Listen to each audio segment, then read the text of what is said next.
In 1896, this experience set a foundation for 16-year-old Ramana to become one of the most loved saints of the 20th century. Bhagwan Sri Ramana Maharishi.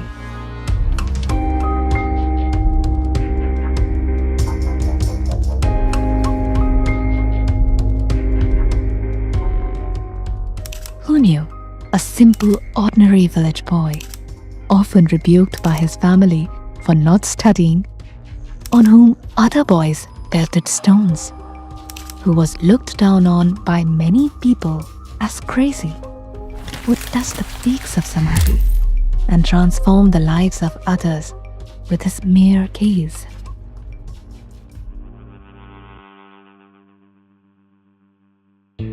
Born to an orthodox Hindu Brahmin family in a small village in Tiruchisi, his early childhood days were uneventful. Just like any other child, he enjoyed swimming and playing. At the age of 12, the sudden death of his father jerked him to question life. He wondered where the I of his father had gone, leaving behind the corpse. Such questions don't bother common minds, let alone a child. But he was no ordinary boy. His thirst to know life's deep truths was profoundly inspired when he read a book, Periya Puranam. It contained the devotional stories of 63 Tamil Shivaite saints called Nayanamars. It filled him with waves of ecstasy as he read stories of renunciation leading these saints to a divine union. His heart danced in joy and wonder that such faith, love, and devotion were possible. His desire to attain the same bliss expanded exponentially. The climax happened after a few months when he was gripped in the shock of the fear of death. It pulled his mind inwards. It shattered all the illusion of life, which led to his self-realization. In his words, he described it. From that moment onwards, the I or self focused the attention on itself by a powerful fascination. Fear of death vanished once and for all. The ego was lost in the flood of self-awareness. Absorption in the self continued unbroken from that time. Other thought might come and go like the various notes of music, but the I continued like the fundamental Shruti note, a note which underlies and blends with all other notes.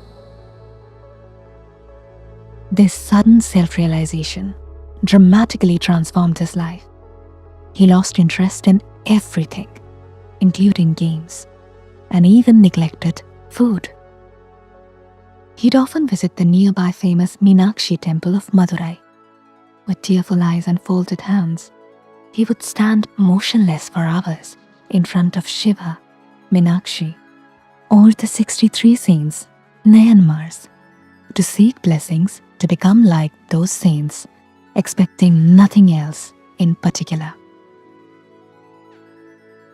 Experiencing inner peace and outside conflict simultaneously, he was getting shredded. He could no longer remain in the house and longed to go to Arunachala, traditionally considered to be the manifestation of Shiva. A rebuke from his elder brother catalyzed his longing. He soon slipped away from his home without telling anyone. Upon arriving at Arunachala, he renounced all his belongings, even his clothes, except a loincloth and hair. There, he meditated in Arunachaleshwar temple, which would span for days. His unusual looks, matted hair, and feeble body attracted the attention of many people. Some ridiculed him. Often, village boys of his age would mock him and even throw stones at him. He shifted to an underground vault called Patalalingam, to avoid this unnecessary attention. It was a dark, damp, small place infested with insects. These vermin stung Ramana mercilessly, causing festering wounds. But he didn't move and continued his meditation. Soon, unruly boys of his village found his hiding place and began their stone pelting. Swami Shishadri, the senior priest of the temple, took notice and began guarding him. He tended to his wounds and forcefully put food into his mouth. His sores were so bad that the scar mark remained with Ramana for life. Later, Ramana was moved without his knowledge to the shrine of Subramanya, where someone would be present to take care for him. He used to remain in a deep state of samadhi for long periods. In his words, he later stated, Sometimes I would be sitting in one place, but when I regained normal consciousness and got up, I would notice that I was lying down in a different narrow space. Slowly, he became famous as Brahmana Swami, and the number of visitors increased. Meanwhile, his family's search for their lost son ended when they came to know that he had become a revered saint in Arunachala. His mother, Alakamala, heart-wrenchingly begged him to return home. With tearful eyes, she pleaded for Sri Ramana to come back. Her wailing and weeping didn't affect Ramana, who remained silent. With a heavy heart, she returned. But she visited him often. Once while visiting him, she fell ill for several weeks. Sri Ramana showed great tenderness and nursed her back to health. But shortly afterward, she returned to stay at the ashram and became his disciple. It is a great revolution, where a mother sheds her ego to accept her child as her spiritual guru. But it became a natural flow for Alagamala, a great spiritual seeker since her early life.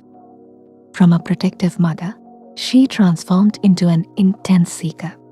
Donning saffron clothes, she took charge of the ashram's kitchen and received intense training in spiritual life.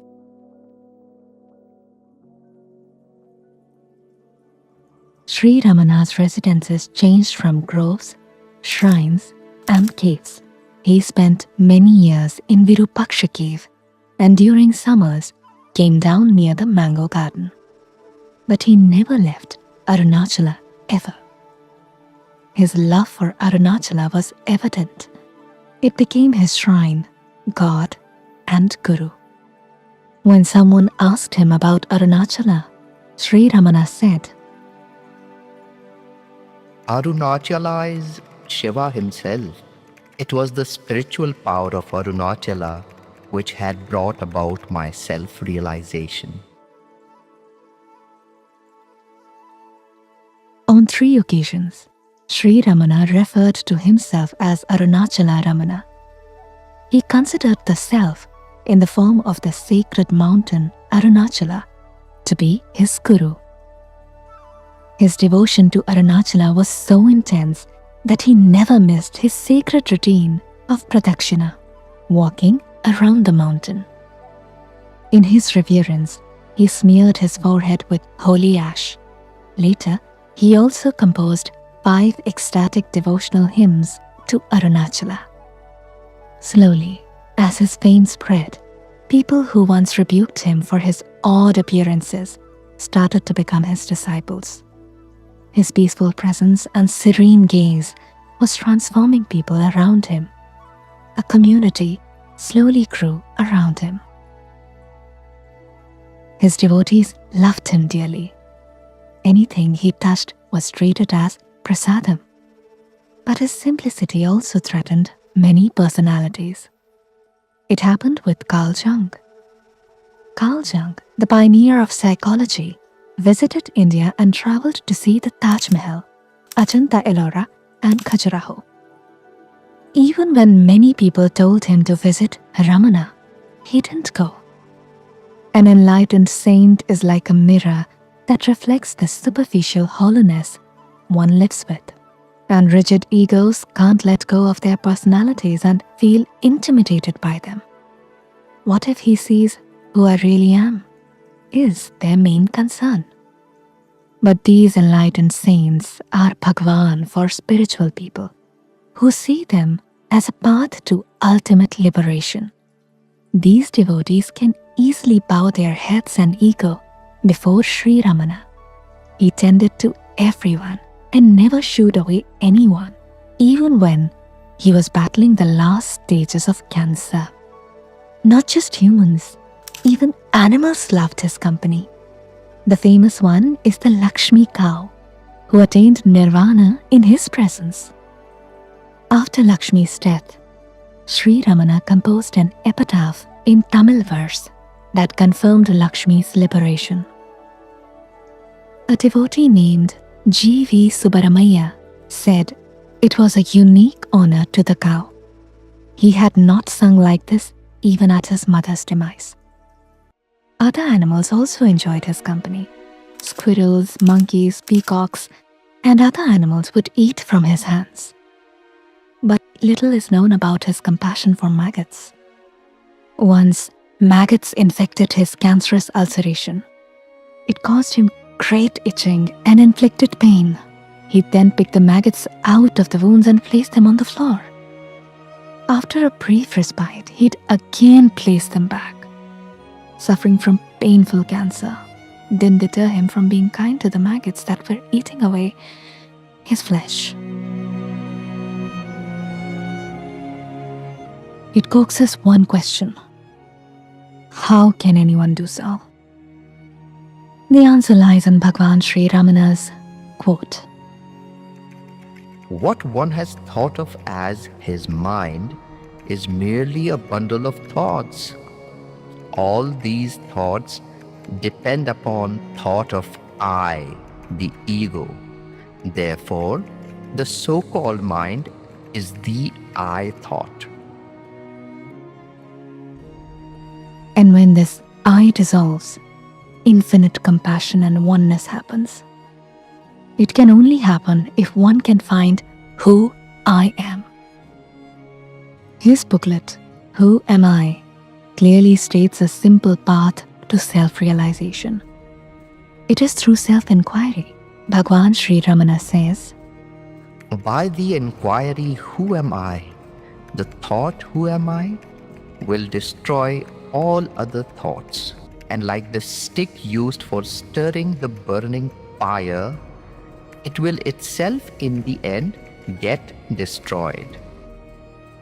Then there will arise self-realization. this shows we can live in a great union of ultimate peace and liberation only by realizing the self. The attachment to I is the source of all miseries. When this I dissolves, the nature of godliness within the self arises. As Ramana Maharishi said, When other thoughts arise, one should not pursue them, but should inquire. To whom do they arise? It does not matter how many thoughts arise. As each thought arises, one should inquire with diligence. To whom has this thought arisen? The answer that would emerge would be, to me. Thereupon, if one inquires, who am I? The mind will go back to its source, and the thought that arose will become quiet. With repeated practice in this manner, the mind will develop the skill to stay in its source. When the mind that is certain goes out through the brain and the sense organs, the glows, names and forms appear. When it stays in the heart, the names and forms disappear. Not letting the mind go out, but retaining it in the heart is what is called inwardness, antarmukha. Letting the mind go out of the heart is known as externalization, bahirmukha. Thus, when the mind stays in the heart, the I, which is the source of all thoughts, will go, and the self, which ever exists, will shine. Whatever one does, one should do without the ego, I. If one acts in that way, all will appear as of the nature of Shiva. Your own self-realization is the greatest service you can render the world. Sri Bhagwan Ramana Maharishi was an ordinary village boy. His godly transformation to Bhagwan was no miracle. It shows how we as humans have the capability to become like him if we realize who we really are. Then life becomes like a flowing bliss, a dance of ecstasy and oneness with every being. The only question is how ready we are to let go of what we know, to embrace what is. How willing are you to know? Who am I? The I, the feeling I am, which is common to all living beings, the feeling of existence, that this I removes I, yet remains I. And it seems a strange kind of thing to say, but what he really meant and means is the feeling I am, I exist, which is pure, simple being, must now shake off the belief that I am just the body-mind. It must transcend that belief. When it does, it returns again to just being I am.